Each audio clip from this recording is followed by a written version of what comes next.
Hi guys, my name is RB and in this video, I want to share with you 5 fundamental steps on how to achieve financial freedom, right?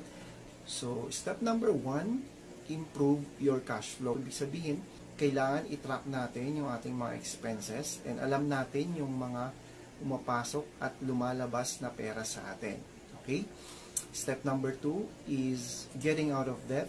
Kung gusto natin magkaroon ng financial freedom, dapat wala tayong mga debt, okay? Or yung pinagkakautangan, lalo na yung mga malalaking interest. So, step number 3 is having an emergency fund. Alam mo, emergency fund is napakahalaga sa atin, lalo na pag halimbawa nawalan tayo ng trabaho or nagkaroon tayo ng mga sakit, okay? So, ang emergency fund, ito yung magsisilbing katulong natin para sa ganun matustusan yung mga pangangailangan natin.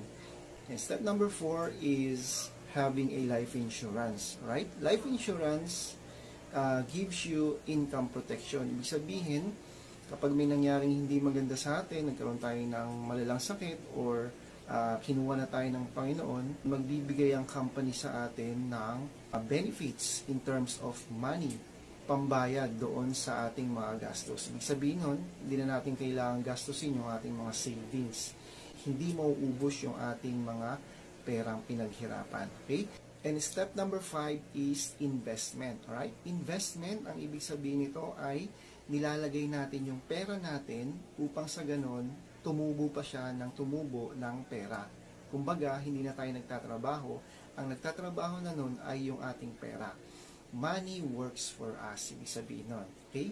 So, that's it. And I hope meron kayong natutunan dito sa simpleng financial literacy tips. And for more tips about financial, please follow and subscribe to my channel or here in my account in TikTok. That's it, and bye-bye!